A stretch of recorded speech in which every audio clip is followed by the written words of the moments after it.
कि एडिशनल जो एसपी हैं वो भी यहाँ पे हैं, उनसे हम बात करने की यहाँ पर कोशिश करेंगे ताकि समझे कि किस तरीके से ये चौकी महत्वपूर्ण रहने वाली है और उसको देखते हुए क्या कुछ जो काम है वो यहाँ पर किया जाएगा। श्री सर आप खुद मैपिंग जो है वो इसकी करवा रहे हैं, इस चौकी कितनी महत्वपूर्ण ये रहने वाली है दीपासराय की? संभल में मोहल्ला दीपासराय में इस चौकी का निर्माण कार्य कराया जा रहा है।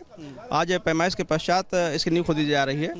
यह चौकी इसलिए भी महत्वपूर्ण रही है कि अतिवादी संगठन के लोग भी यहाँ रहे हैं और साथ ही बहुत सारे अपराधी यहाँ निवास करते हैं। उन पे एक सतत निगरानी रखी जा सके और निगरानी के अनुसार उन पे रोकथाम लगाई जा सके। इस चौकी का निर्माण कराया जा रहा है। देख रहे हैं कि पहले ये लोहे की टीन शेड में चौकी थी, क्या ये फंक्शनल रही थी, उस तौर पे काम नहीं कर पा रही थी जिस तौर पर आजकल आप लोग कार्रवाई कर रहे हैं? बिल्कुल, यह चौकी प्रभावी रूप से जो कि शेड था वह काम नहीं कर पा रही थी और पुलिस यहाँ लगातार मौजूद रहे और व्यापक तरीके से निगरानी की जा सके, इसलिए चौकी बनाई जा रही है। आसिम उमर भी सर यहीं का था 2019 में, हालांकि ड्रोन अटैक में वो मारा गया। उस्मान जो कि पाकिस्तान जेल में बंद है वो भी यहीं का है। तो कितना संवेदनशील ये इलाका है? बिल्कुल, यह संभल का अति संवेदनशील इलाका है।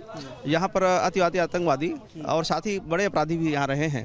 उन पर निगरानी के लिए चौकी निर्माण कराया। कितने वर्क स्पेस में सर आप लोग इसको पैमाइश खुद करवा रहे हैं? यह लगभग 1000 स्क्वायर फीट की एरिया पर चौकी कराया जा रहा है और आज खुदाई की जाएगी और शीघ्र ही चौकी बनाई जाएगी। जो हिंसा हुई सर दीपासराय से कुछ अगर आप बता पाएं कि कितने उपद्रवी आप लोगों ने गिरफ्तार किए और कितनों की तलाश अभी भी बाकी है? दीपा चौकी से लगभग 1 दर्जन के लोग से अधिक लोग गिरफ्तार हो चुके हैं और साथ ही अभी काफ़ी उपद्रवी हैं जिनकी गिरफ्तारी शेष है। शीघ्र ही उन्हें भी गिरफ्तार किया जाएगा। तो जैसे कि एडिशनल एसपी खुद बता रहे हैं कि कितना संवेदनशील ये पूरा इलाका है और यही कारण है कि चौकी की जो पैमाइश है वो यहाँ पर की जा रही है। तकरीबन 1000 स्क्वायर फीट में ये जो चौकी है बनेगी।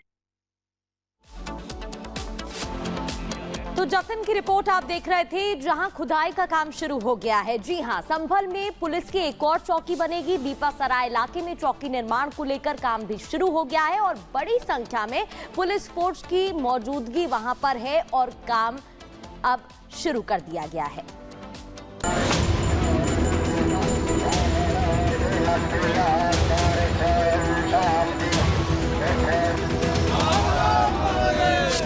जहां एक और संभल में सनातन संस्कृति का सूरज उग रहा है, संभल की पुरानी पहचान लौट रही है।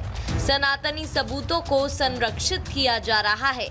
बंद मंदिर खोले जा रहे हैं। संगम से आए जल से संभल के तीर्थ स्थलों का शुद्धिकरण किया जा रहा है।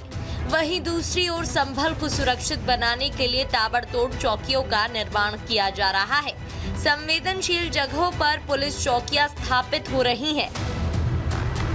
नवंबर साल 2024 में हुई संभल हिंसा के बाद से प्रशासन एक्शन मोड में है।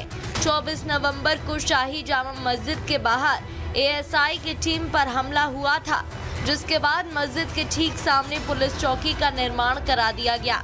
वहीं अब मस्जिद से थोड़ी दूर दीपसराय इलाके में एक और चौकी का निर्माण कराया जा रहा है। चौकी के निर्माण के लिए खुदाई का काम शुरू हो गया है।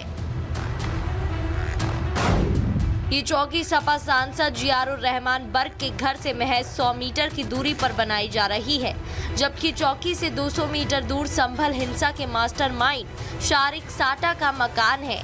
वहीं पाकिस्तान की जेल में बंद उस्मान का घर भी निर्माण कराई जा रही चौकी से 80 मीटर पर है। दीपसराय वही इलाका है जहां से कुछ लोग आतंकी संगठन AQIS से जुड़े बताए जा रहे हैं। AQIS का चीफ असीम उमर भी दीपसराय का ही रहने वाला था, जो 2019 में अमेरिका ड्रोन स्ट्राइक में मारा गया था। ऐसे में दीपसराय में चौकी का निर्माण न केवल संभल की सुरक्षा के लिए जरूरी है, बल्कि आतंकी गतिविधि पर बड़ी चोट है। संभल में पुलिस चौकी निर्माण से निवासी भी खुश हैं। उनका कहना है कि ये उनकी सुरक्षा के लिए बहुत जरूरी है। संभल में चौकियों का निर्माण इसलिए भी जरूरी है ताकि कोई भी 1978 की तरह संभल को दंगे की आग में ना झोंक सके, ताकि फिर हिंदुओं को संभल से पलायन के लिए मजबूर ना होना पड़े, ताकि फिर सनातनी सबूतों से छेड़छाड़ ना की जा सके। Bureau report, Republic Bharat. और अब संभल से ही अगली खबर है। महाकुंभ के पवित्र जल से योगी का संभल पवित्र किया जा रहा है। जिस संभल में सनातन के सबूत को मिटाने की कोशिश की गई, अत्याचार किया गया, अब उस संभल में गंगा जल लाया गया है और छिड़काव किया जा रहा है। रिपोर्ट दिखाते हैं आपको।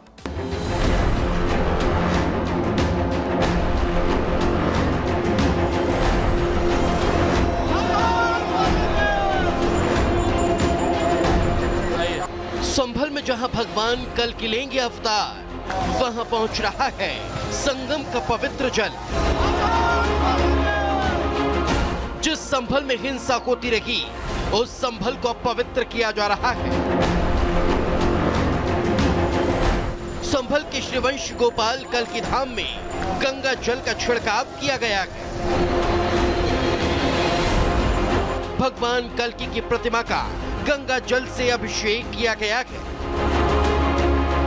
कि खुद जो महाराज जी है इस सीट के, उनके हाथ में वो पाइप है और लोग पुष्प वर्षा करते हुए आपको साफ तौर पर यहाँ पर नजर आ जाएंगे। खुद एसडीएम मौके पर मौजूद है और आप देखेंगे कल्की भगवान की प्रतिमा है सामने। कल्की भगवान की प्रतिमा पर जो संगम से जल पहुंचा है वो उसका छिड़काव यहाँ पर किया जा रहा है और इसी तस्वीर का इंतजार सुबह से ही संभल के तमाम वो लोग कर रहे थे जो किसी कारणवश नहीं पहुंच पाए कुंभ, लेकिन अब उनके आसपास जो तीर्थ है वहां पर इस तरीके से जो संगम का जल है वो पहुंच रहा है, तो संभवतः लोग अब इसका लाभ उठाएंगे। मान्यता है कि यहीं पर भगवान कल की अवतार लेंगे, जो पापियों का नाश करके कलयुग का अंत करेंगे। और इसलिए अब संभल में फायर ब्रिगेड की गाड़ी से 700 लीटर गंगा जल लाया गया है ताकि संभल के सभी कुंडों और तीर्थों को पवित्र किया जा सके। संगल से यहाँ पे जल पहुँचाया है, बहुत अच्छा लगा है। योगी जी ने हमारे बहुत अच्छा इंतजाम किया है, उनके लिए हम लाख लाख धन्यवाद। हमारे पास उनके लिए कहने के लिए शब्द नहीं है। हाँ, बहुत अच्छा लग रहा है। यहाँ पे जो नहीं जा पाया वो अगर इस चीज का फायदा उठा पा रहा है तो बहुत अच्छी बात है। ऐसा लग रहा है कि मतलब कहने के लिए शब्द नहीं है। ये बड़ा ऐतिहासिक जो हुआ है, प्रयागराज से जो संगम का जल 68 तीर्थ और 29 कूप की नगरी तीर्थराज संगम जो नगरी संभल है उसमें जल आया। ये बड़ा ऐतिहासिक फैसला सरकार का। इससे संभल के हिंदू जो बड़े गदगद हैं, बहुत खुश है। गंगा जल पहुंचा है तो लोगों में उत्साह है। जो लोग महाकुंभ पहुंचकर आस्था की डुबकी नहीं लगा पाए, उनके पास अच्छा मौका है कि वो इस कुंड में स्नान करके महाकुंभ जैसा लाभ प्राप्त कर सकते हैं। यहाँ पर बहुत सारे लोग ऐसे आते थे जो वृद्ध थे, वो चाहते थे कि वो जाएं महाकुंभ में और वहाँ उसका लाभ प्राप्त करें, लेकिन वो इतने वृद्ध थे कि उनको भेजने के लिए उनके परिवार वालों से जब बात की गई तो उन्होंने कहा कि ये बहुत अशक्त हैं, अगर इनको यहीं जल प्राप्त हो जाए तो ज़्यादा अच्छा रहेगा। तो मुझे लग रहा है कि इसका संज्ञान लिया गया शासन के द्वारा। जिस संभल में 24 नवंबर को हिंसा हुई थी, उस संभल में अब सनातनी गूंज सुनाई दे रही है। सनातनी खुश हैं इस बात से कि संभल में सनातन का सूर्योदय हो रहा है। Bureau report, Republic Bharat.